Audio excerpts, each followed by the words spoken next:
7 गणित प्रश्न क्रमांक 26 देवनागरी संख्या चिन्ह एकूण किती आहे? किती इकडे संख्या चिन्हे देवनागरी मध्ये संख्या 0 1 2 3 4 5 6 7 8 9 किती झाले? 10. किती चिन्ह आहेत मग? 10. पर्याय क्रमांक 3. का बरं? कारण पुढे जे 10 आहेत ह्या दोघांचं मिळूनच तयार झालंय ना. संख्या मुळात किती चिन्ह? 10.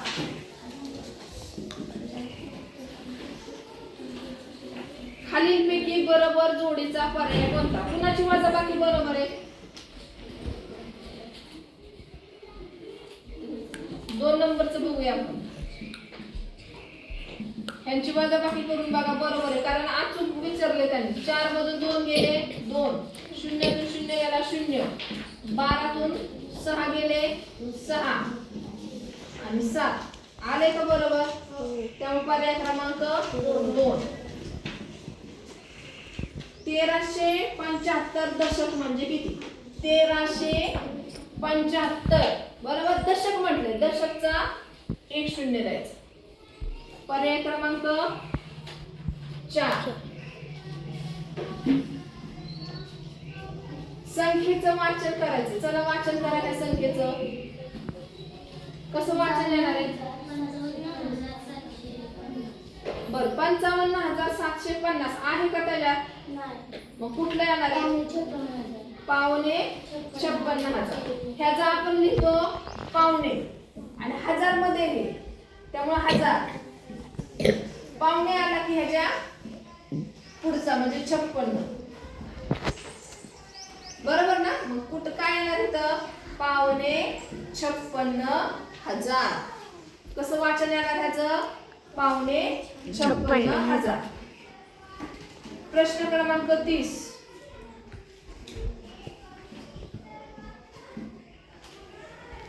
97,690 या संख्येतील 9 या अंकाच्या स्थानिक किमतीतला फरक. मग आता इथं काय करायचं आहे? ह्याची स्थानिक किंमत आणि ह्याची स्थानिक किंमत ह्यांची काय करायची तुम्हाला? वजाबाकी. मग ह्या अंकाची किती स्थानिक किंमत आहे रे?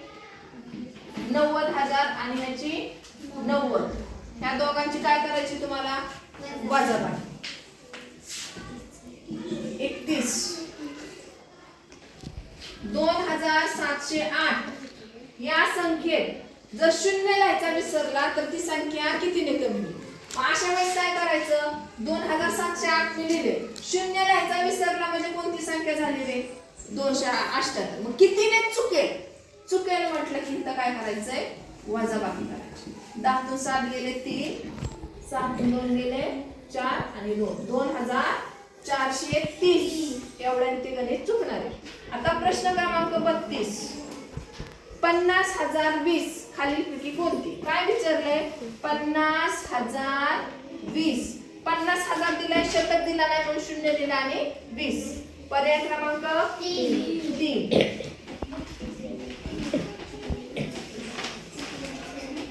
1 ते 6 अंकापैकी कोणतीही 5 अंक एकदाच वापरून तयार होणारी मोठ्यात मोठी विषम आणि लहानात लहान समसंख्या.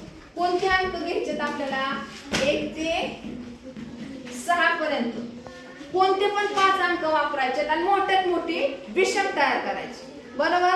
मग मोठ्यात मोठी तयार करायची म्हणजे आपण हे अंक वापरणार सगळ्यात मोठे. मग मोठे म्हणला 6 सुरुवातीला 5 4 3 आणि 2. पण ही विषम झाली का तयार? नाही. मग ह्या दोघांची जागा बदलल्या होती का बघा? होते का नाही? समजा इथं नसते तर मग पुढे गेला असतो. आणि पुढे म्हटलंय लहानात लहान समसंख्या. लहान म्हटलं आपण काय करणार आहे? लहान अंक घेणार 6 घेणार नाही त्याला. आणि 1 2 3 4 5 लहान आहे म्हणून सरळ आले. पण ही समय करे नाही. मग जागा चेंज कर आणि ह्यांची काय करायची? वजाबाकी तुम्ही करायची. आता 34 नंबर उतरत्या क्रमाने कोणत्या संख्या लिहिलेल्या आहेत? उतरत्या क्रमाने म्हणजे काय? सगळ्यात मोठी अगोदर. कशात रे मोठी? मोठी त्याच्यापेक्षा लहान. बघा बघ दुसरं ना 4524, 4520, 4511 आणि 4590. मोठी त्याच्यापेक्षा लहान, त्याच्यापेक्षा लहान आणि त्याच्यापेक्षा लहान. 35. 12 ने विभाज्य असणाऱ्या दोन अंकी विभाजकांची बेरीज किती? 12 ने विभाज्य आणि दोन अंकी विभाजक म्हणले किती अंकी? दोन अंकी. मग अशा वेळेस काय करायचंय? 12चा पाढा म्हणा पटपट. 12 12 2 24 32 36 22 44 40 12 25 8 12 7 12 12 84 12 96 108 ते तीन अंकी झाले. घ्यायचे का आपल्याला? नाही. ह्यांची बेरीज करायची. काय करायची ह्याची? बेरीज. किती येईल बेरीज? 6 आणि 4 10, 8 आणि 2 10, 6 आणि 4 10 आणि हे 2 10 20 30 32. 8 चाले 3, 3 आणि 1 4, 4 आणि 2 6 6 आणि 3 9 9 आणि 4 13, 13 आणि 6 19, 19 आणि 6 7 26, 26 आणि 8 34, 34 आणि 9 नक्की 43 किती आली बेरीज? 432. 32. समजलं कसं केलंय? 12 ने विभाज्य म्हणजे 12चा पाढा म्हणायचा डायरेक्ट आणि दोन अंकी म्हटलं म्हणून दोन अंकी पर्यंत आपण स्टॉप केलं.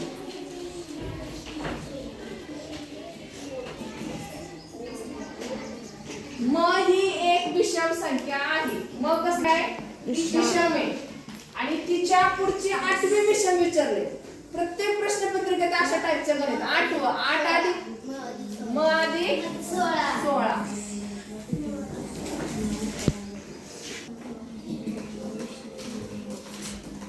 बेरीज करायची बघा. 963 अधिक 625. काय म्हटलं इथं? 625 अधिक 600 अधिक 150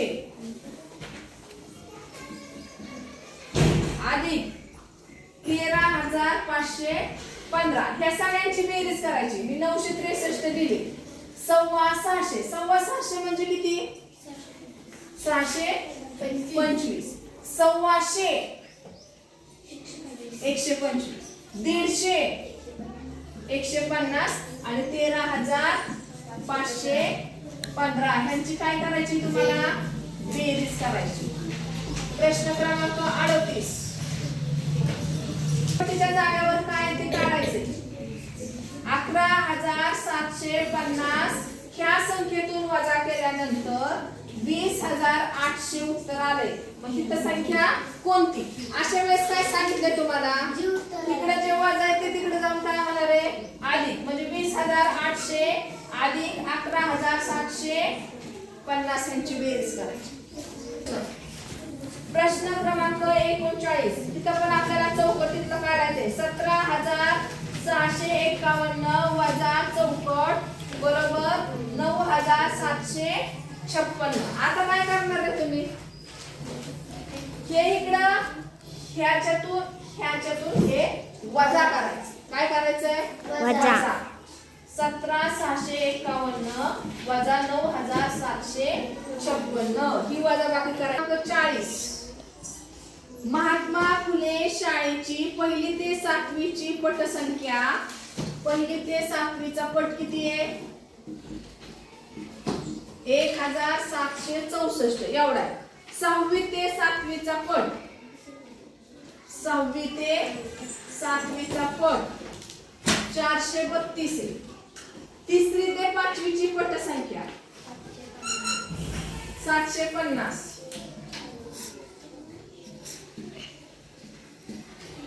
तर 1ली ते 2रीची काढायची आपल्याला. आता अशा वेळेस काय करायचं? ह्या दोघांची काय करायचं? आपण बेरीज करायची. ती ह्याच्यामधून वजा करायची.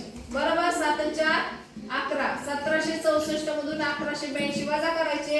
जे उत्तर येईल ते इथं 1ली ते 2री. 4तून 2 गेले 2. 16तून 8 गेले 8. 6तून 1 गेला 5 आणि 1तून 1 गेला शून्य म्हणजे पहिली ते दुसरीची पटसंख्या किती आली? 582. असममित आकृती सांगितली. कुठली रे असममित? असममित कोणती आकृती बघा, निरीक्षण करा. तिसरी, कारण हे बाजू सममित नाही. 42 नंबर.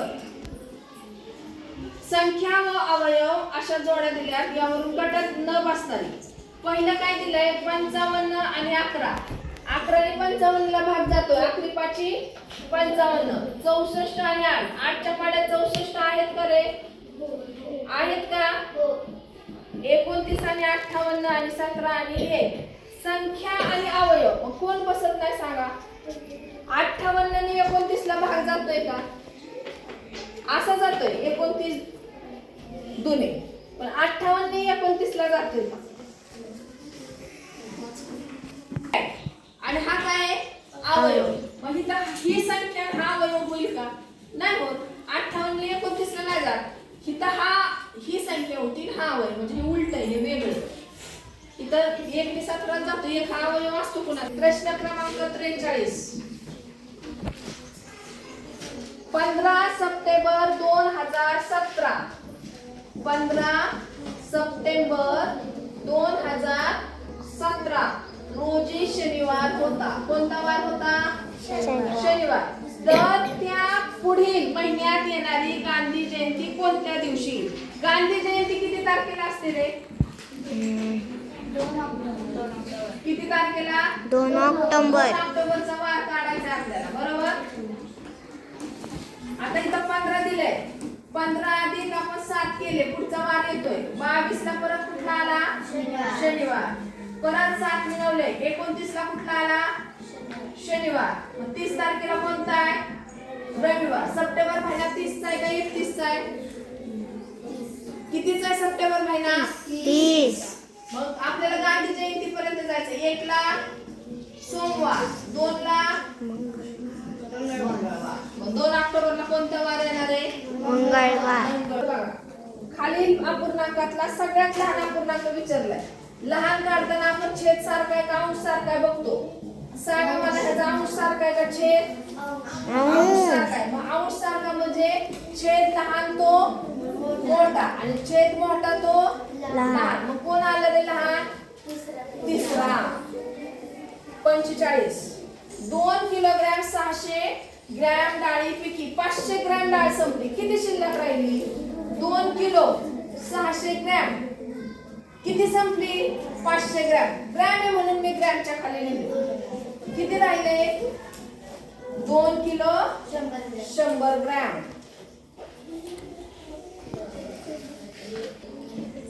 आकृतीचं वैशिष्ट्य कोणत्या पर्यायात दिसून येतं? समभुज चौकोनाच्या आकृतीचं वैशिष्ट्य. समभुज चौकोन म्हणजे काय?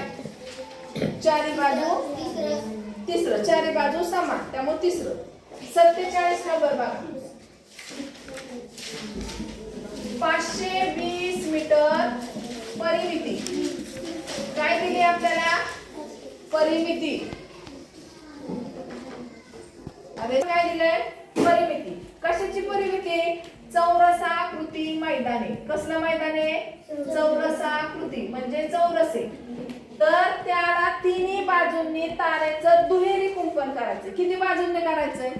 3 बाजूंनी करायचं. 4 बाजूंनी करायचंय का? नाही. म्हणजे इथं आपल्याला बाजू काढायला डायरेक्ट म्हटलं असतं 4 बाजूंनी, तर आपण डायरेक्ट ह्या परिमितीला गुणलं असतं. मग आता ह्या परिमितीने चौरसाच्या परिमितीचं सूत्र काय आहे? चौरसाची परिमिती बरोबर 4 गुणिले बाजू. परिमिती किती दिली? 520. मग इकडे 4 गुणिले बाजू. हे 4 इकडे गुणिले, तिकडे येऊन काय होणार आहे? भागिले. चला भागाकार करा. 4 एके 4. 1 राहिला हे 2. 4च्या पाड्यात 12 आहेत का? 12. हा 0 म्हणजे बाजू. एक बाजू किती आली?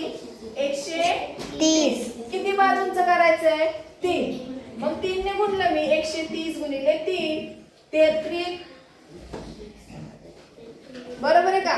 390 मीटर. किती कुंपण करायचंय रे? दुहेरी म्हणजे 2दा. मग ह्याला किती गुणायचं? परत 2 ने. 780 मीटर. काय उत्तर येणार आहे आपलं? बरं. शिरोबिंदूंची संख्या विचारली, पटकन माझं चला शिरोबिंदू किती येतील? 1 2 3 4 5 6. किती शिरोबिंदू आले? 6.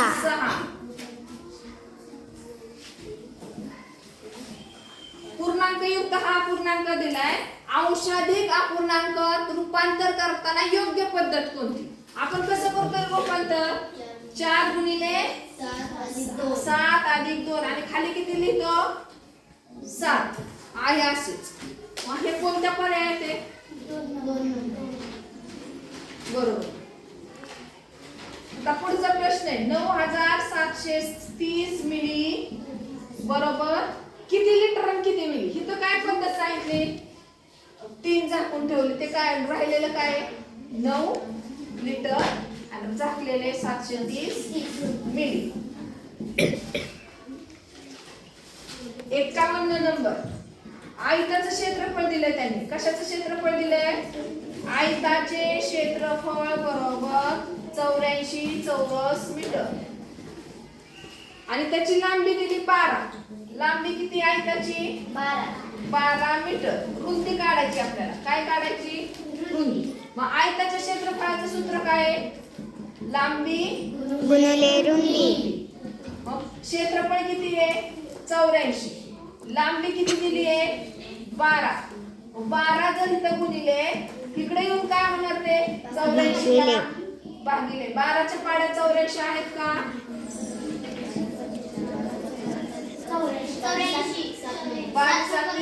84. म्हणजे रुंदी किती आली? 7 मीटर. किती आली रुंदी? 7 मीटर. 7 मीटर. घ्यायचं 52. आता इथं आपल्याला आकृती दिली पी क्यू आर आणि एस. केंद्र ह्याचा ए, ह्याचा केंद्र आहे बी. तर बाजूच्या आकृतीमध्ये दोन्ही वर्तुळे समान त्रिज्याची आहेत. म्हणजे हे वर्तुळ आणि हे वर्तुळ दोघांची त्रिज्या काय आहे? समान आहे. म्हणजे दोन्ही वर्तुळे समान मापाची. त्रिज्येचं माप 4 सेंटीमीटर आहे. त्रिज्या किती आहे? 4 सेंटीमीटर आहे. तर आयताची परिमिती किती? आयताची परिमिती विचारली. आता कसं काढायचं रे? आयताची परिमिती म्हणजे काय? आयताची परिमिती म्हणजे आपल्याला पीएस बाजू पाहिजे, क्यूआर बाजू पाहिजे. बरोबर. आता समजा मी इथं जोडलं, ही एक, ही इथं जोडली, हा व्यास झाला. बरोबर. आणि ह्याचा पण व्यास. ह्या दोघांचे व्यास जोडल्यावर आपल्याला पीएस मिळतंय का नाही? मिळते काय पीएस? म्हणजे पीएस म्हणजे काय? दोघांच्या व्यासांची बेरीज. मग ह्याची जर त्रिज्या 4 आहे, त्रिज्या किती आहे? 4. मग व्यास किती झाला? त्रिज्याचा काय असतो तो? 4 दुने 8. मग ह्याचा व्यास 8 सेमी, ह्याचा पण 8. मग पीएस किती झाली आपली? 8 अधिक 8 बरोबर 16 सेमी. आता एक बाजू मिळाली आपल्याला. आता ही दुसरी काढायची. एसआर म्हणजे काय? ही त्रिज्या अधिक ही त्रिज्या. म्हणजे एका वर्तुळाचा व्यास. व्यास किती आहे आपला? 8. एसआर म्हणजे काय झालं? 8 सेमी. संबंध ह्या दोन बाजू मी कशा काढल्या? प्रश्न काय विचारलाय? काय काढायला सांगितलं आपल्याला? परिमिती. आयताची परिमिती बरोबर काय? सूत्र काय? आयताची परिमिती लांबी अधिक रुंदी. आणि त्याला आपण कितीने गुणतो? 2 ने. 2 गुणिले लांबी किती आहे? 16. रुंदी किती? 8. 16 अधिक 8 किती झाले? 24 ना. 24 दुने 48 सेंटीमीटर. किती आली? 48 सेंटीमीटर. घन दिलाय का नाही? आपल्याला घन बनवण्यासाठी कुठला घटनेचा वापर होईल रे? पर्याय क्रमांक 3. कारण तिसऱ्यामध्येच फक्त चौरस आहे आणि घनाला पृष्ठभाग कसे असतात? सगळे चौरसाकृती. त्यामुळं तिसरं. 54 नंबर. आकृती दिलेली तुम्हाला.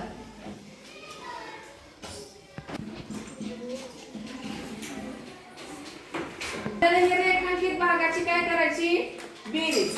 ह्याच्यात किती भाग केले तरी टोटल किती भाग आहे 8. 8 पैकी किती रंगवले 3. ह्यात किती भाग केले 8 पैकी किती रंगवले 2. रेखांकित भागाची बेरीज किती येणार छेद तसाच 5 अंश छेद 8. नाहीतर तुम्ही ह्याचे 8 खालची बेरीज करायची का नाही. पुढचा प्रश्न. प्रश्नचिन्हाच्या जागी कोणती संख्या येईल बघा पटकन. पुढं 5च आहे. 11 पास 16 होते. इथं 6चा आहे, इथं 5चा आहे, इथं कितीचा आहे? कितीचा फरक आहे? 11 मधून 6 गेले 5. 17 तून 11 गेले 6. आता तिथं 7चा फरक पाहिजे. 17 आणि 7 24. मग 24 आणि इथं 8चा फरक येतोय का 24 आणि 8 32. त्यामुळे ही संख्या बरोबर. इथं किती मिळवले 7. इथं 8, तिकडे 9. नंबर. लहानात 2 अंकी मूळ व मोठ्यात मोठी 2 अंकी मूळ यातली तफावत किती सांगा. लहान मूळ संख्या 2 अंकी 11 आणि मोठी 2 अंकी मूळ संख्या 17. त्यातला फरक विचारलाय. तफावत म्हणजे काय फरक म्हणजे दोघांची काय करायची आपल्याला इथं वजाबाकी. किती आली वजाबाकी 86. 57 नंबर. 600 गुणिले 35 गुणाकार करायचा. इथं काय करायचंय 35 गुणिले 6 करायचं आणि पुढे 2 शून्य मांडायचे. 35 सब 6 पंचे 30 हातच्याने 3 साईड मार साईड 18. हा सांगा आता पर्याय बघा. पहिला दिलाय 21,000 पहिला बरोबर आहे. 210 शतक होतंय का 210 शतक. शतकचे 2 शून्य टाकले तर 210 शतक पण होतंय. तिसरा पर्याय 210,000 होईल का हे नाही. म्हणजे पर्याय क्रमांक अ आणि अ.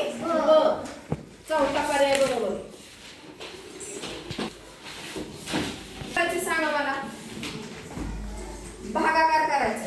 6 ने 636 ला भागलं. 6 एके 6 बरोबर का नाही.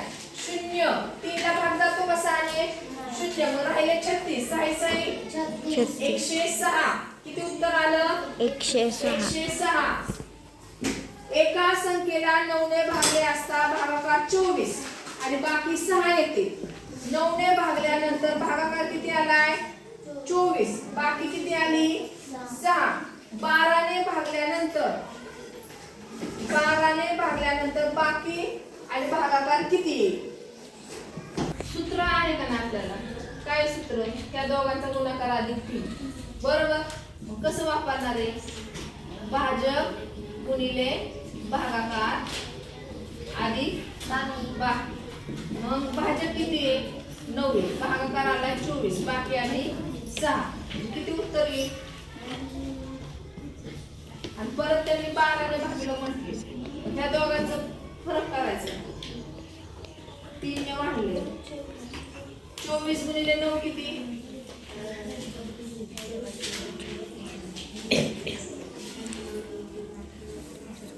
216 ना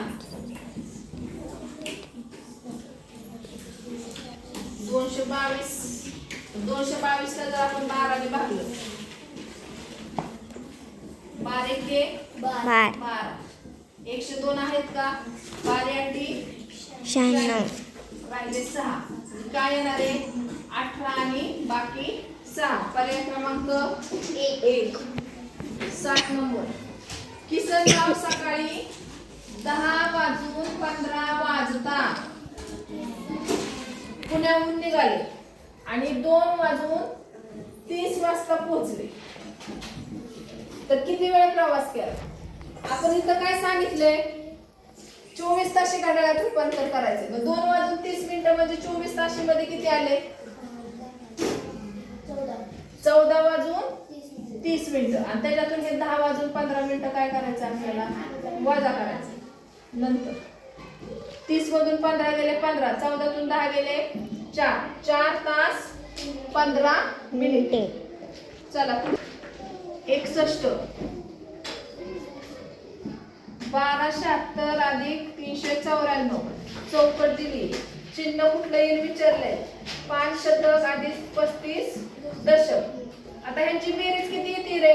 6 4 10 7 17 5 6.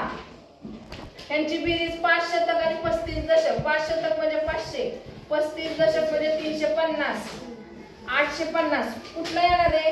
हे मोठं आहे त्यामुळं पहिलं. 62 नंबर बघा. 75 भागिले 97 वजा 23 भागिले म्हणजे अपूर्णांक आहे. 75 अंश 97 वजा. इथं काय करायची? वजाबाकी करायची फक्त. खालचा छेद तसाच येणार आहे. 64. नीट ऐका प्रश्न. त्या शाळेतील एकूण विद्यार्थी संख्या किती? एक विद्यार्थी म्हणजे किती दिलाय त्यांनी प्रमाण? 20. एकूण किती रे? 18 गुणिले 20 ना. 18 चित्र आहेत. 18 गुणिले 20 360. साला सकट खावायची फळे किती जणांना आवडतात? तर साला सकट काय काय खात्यात राहिल्यात? सफरचंद. आणि 3 नंबरचं काय? फक्त सफरचंदच आपण खातो साला सकट. किती जणांना आवडतंय? किती जणांना सफरचंद आवडतंय? 4. 4 गुणिले 20 80 जणांना. 4 लिहिले तर उत्तर चुकलं. असत्य विधान ओळखा. 65 नंबर. असत्य. विषम अधिक सम बरोबर विषम. बरोबर आहे का हे विधान? विषम म्हणजे 3 अधिक 4 बरोबर 7 आहे का नाही? बरोबर आहे. विषम गुणिले सम बरोबर विषम. 4 गुणिले 3 गुणिले 4 येतंय का हे? बरोबर नाही. म्हणजे असत्य विचारले त्यामुळे 2 नंबरचा पर्याय. 66 नंबर. त्याकडे 10 रुपयाची जेवढी नाणी आहेत त्याच्या दुप्पट नाणी 20 रुपयाची, त्याच्या तिप्पट नाणी 5 रुपयाची. तर तिच्याकडे 10 रुपयाची 35 नाणी असतील तर एकूण नाणी किती? काय म्हटलं त्यांनी? 10 रुपयाची जेवढी नाणी आहेत त्याच्या दुप्पट नाणी 20 रुपयाची. दुप्पट म्हणजे किती? 50. किती रुपयाची झाले? 20 रुपयाची. रुपयाची तिप्पट म्हणले. मग 5 रुपयाची तिप्पट म्हणजे किती झाले? 35 गुणिले 3.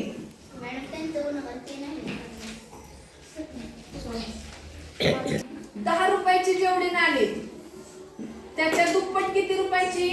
20. म्हणजे 10 रुपयाची नाणी त्याच्या दुप्पट. 5 रुपयाची किती आहे? समजा तिप्पट आहे. मग 10 रुपयाची किती नाणी आहेत? 35 नाणी. मग ही किती झाली? 35 गुणिले 2. 35 गुणिले 3. बरोबर आहे का हे मांडलेलं? नीट बघा. 10 रुपयाची किती नाणी आहेत? 35 नाणी आहेत. 20 रुपयाची 10 रुपयाच्या दुप्पट म्हणून 10 ची 35 आहेत म्हणून इथं दुप्पट केलं. 5 रुपयाची नाणी 10 रुपयाच्या तिप्पट आहे म्हणून 35 गुणिले 3 केलं. मग आता ही नाण्यांची संख्या इथं झाली 70. इथं किती झाली? 105. आता इथं आपल्याला रुपये काढायचे. 10 रुपयाची 35 नाणी म्हणजे किती रुपये झाले? 350.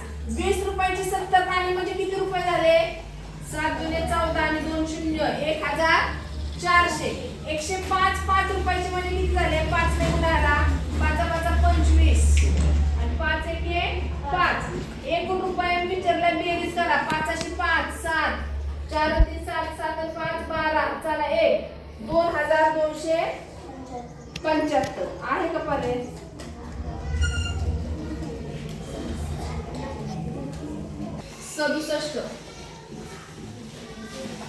नमिताने दुकानदाराकडून 20 रुपये 75 पैशाचा पेन घेतला. किती रुपयाचा पेन आहे? 20 रुपये 75 पैसे. 16 रुपयाची वही घेतली आणि तिने दुकानदाराला 100 रुपयाची नोट दिली. तर दुकानदाराने तिला किती रुपये परत दिले? तिचे किती झाले दोन्ही मिळून? 36 रुपये 75 पैसे. किती रुपयाची नोट दिली तिने? 100 रुपये. मग 100 मधून 36 रुपये 75 पैसे वजा करायचे. इथं पैसे काहीच नाहीयेत. आपण काय लिहिले मग? 0 आणि इकडून घेतले. बरोबर का नाही? 10तून 5 गेले 5, 9तून 7 गेले 2, 9 मधून 6 गेले 9तून 3 गेले 6. 63 रुपये 25 पैसे. आता बघा 68 नंबर. 125 मीटर लांबीच्या दोरीचे किती मीटर लांबी? 125 मीटर लांबी. या दोरीचे 25 मीटरचा एक तुकडा करायचा आपल्याला, कापायचे. तर किती ठिकाणी कापायला? 25 निघायला भागा म्हणजे किती होईल? 25 5 125 बरोबर. किती तुकडे होणार आहे? 5 तुकडे होणार. मग 5 तुकडे व्हायला किती ठिकाणी कापायला लागेल? 4. एक आपण कमी कापतो म्हणजे किती ठिकाणी कापायला लागेल? 4 ठिकाणी कापावे लागेल.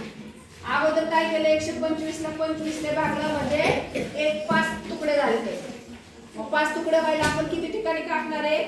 4. 69 नंबर. बरोबर 12 वाजता घड्याळाच्या 2 काट्यात किती अंशाचा कोन होईल? 12 वाजता किती अंशाचा कोन होईल रे? दोन्ही काटे कुठे येणार आहेत? एकावर एक म्हणजे किती अंशाचा कोन झाला तो? 0. 5.5 रिम म्हणजे किती कागद? 5.5 रिम. कागदाचे प्रश्न आहेत ना प्रत्येक ह्याच्यात. मग 1 रिम म्हणजे किती कागद रे? कालच प्रश्न झाला हा. 480 कागद. 5.5 म्हटले. 5.5 म्हणजे किती? 5.5. 5.5 ने गुणा किंवा आधी 5 ने गुणा आणि परत 480 चं निम्म करा. 8 पंचे 40, 4 पंचे 20. हे झाले 5 ह्याचे. अर्ध करा 480 4 दे किती? 240 म्हणजे 2640 कागद. संबंध एकतर असं करायचंय किंवा 5.5 ने गुणायचंय. 5.5 ने गुणल्यानंतर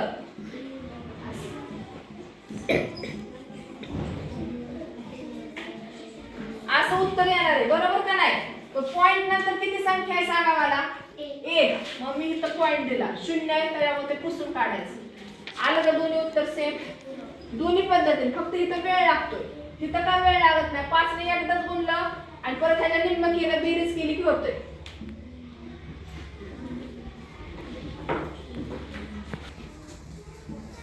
(120 हेक्टर शेतीच्या 2/3 भागात फळझाडं लावली. किती भागात? 2/3. किती भागात फळझाडं लावली? आपल्याला हेक्टर मध्ये उत्तर काढायचं. किती शेती आहे? Total 120 hectare. 120 च्या 2/3 भाग. आपण काय करतो इथं? 2/3 ने काय करतो? गुणतो. 3 चौक 12 आणि हा शून्याचा 0. 40 गुणे 80 हेक्टर भागात फळझाडं लावली. त्यांनी शिल्लक वगैरे विचारलंय का? नाही. शिल्लक विचारले असलं तर 120 मधून आपण 80 वजा केले असते. बरोबर का नाही? आता पुढचा प्रश्न आहे 72 नंबर. आकृती दिली तुम्हाला. प्रश्न काय विचारलाय? ह्या आकृतीची परिमिती विचारली. परिमिती. मग परिमिती काढताना आपण काय करतो? त्याच्या सगळ्या बाजूंची बेरीज, बाहेरच्या बाजूंची बरं का. ह्याची बेरीज, ह्याची ह्याची ह्याची आणि ह्याची. ही बाजू घ्यायची का मधली? नाही. मग आता चिन्ह बघा. हे चिन्ह आणि हे चिन्ह सारखं दिसतंय ना. म्हणजे ही 18 आहे तर ही पण 18. मग 18 अधिक 18. आता हे चिन्ह दिसतंय म्हणजे ह्या सगळ्या बाजू कशा आहेत? सारख्या. मग ही 6 आहे तर ही पण 6. ही 6 आणि ही 6. ही धरायची नाही कारण मध्ये ती 6 की 6, 6 दुने 12, 6 त्रिक 18. किंवा तुम्ही 6 मांडून करू शकता. 8 त्रिक 24, 7 2, 54 सेंटीमीटर. किती उत्तर आलं आपलं? 54 सेंटीमीटर. 73. एका कुटुंबाला दररोज 200 ग्रॅम साखर लागते. किती ग्रॅम? 200 ग्रॅम साखर लागते. किती कुटुंबाला? एका. तर 2024 सालातल्या फेब्रुवारी महिन्यात किती साखर लागली असेल? आता 2024 मध्ये विचारले फेब्रुवारी महिन्यात लीप वर्ष आहे का नाहीये? मग किती दिवस आहेत फेब्रुवारी मध्ये? 29. मग 200 ला कितीने गुणायचं आपल्याला? 29 ने. 29 दुने किती? किती? आणि हा हे 2 शून्य दिले बरोबर. मग हे काय झालं? ग्रॅम. कारण इथं ग्रॅम आहे, इथं पण ग्रॅम आहे. उत्तर कशात दिले? किलो मध्ये आणि ग्रॅम मध्ये. हे तीन आपण झाकून ठेवले बरोबर. मग काय झालं? 5 किलो 800 ग्रॅम.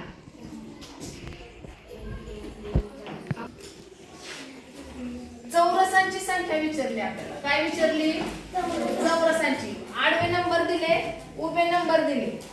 3 आणि 4 चा गुणाकार. 4 त्रिक 12, 3 दुने 6, बेक आणि ह्यांची बेरीज किती आली? बेरीज 20. म्हणजे चौरस किती झाले? 20. आणि चौकोन विचारले आपण काय करतो? ह्याचा वर्ग ह्याचा वर्ग आणि परत त्यांचा तिथं बेरीज करतो, तिथं काय करतो? गुणाकार करतो. म्हणजे ह्या दोघांचा आपण गुणाकार केला, परत तिथं बेरीज करत नाही चौकोनाला, तिथं परत आपण काय करतो? गुणाकार करतो. शेवट 17 जानेवारी पासून बाई 9 फेब्रुवारी पर्यंत रजेवर होत्या. तर किती दिवस होते? 17 जानेवारी पासून म्हटलं म्हणजे 17 जानेवारी धरायचं का रे? धरायचं ना, कारण तो पण दिवस होता. 9 फेब्रुवारी पर्यंत म्हणजे 9 फेब्रुवारी पण धरायचं. मग मला सांगा 17 जानेवारी ते 31 जानेवारी पर्यंत दिवस किती दिवस आहेत? 31. 31 वजा 17 केले तर उत्तर येत आहे 14. आणि हा 17वा दिवस धरायचा आहे म्हणून आपण अधिक 1 करतो का नाही? अधिक 1 नोटांच्या इथं पण केले का नाही आपण? मोठ्यातून लहान वजा केला परत अधिक 1 करतो. मग तसंच इथं केले. झाले 15 दिवस हे झाले जानेवारीचे आणि 9 दिवस फेब्रुवारीचे. म्हणजे टोटल किती दिवस रजेवर होत्या? 24 दिवस. समजलं हे?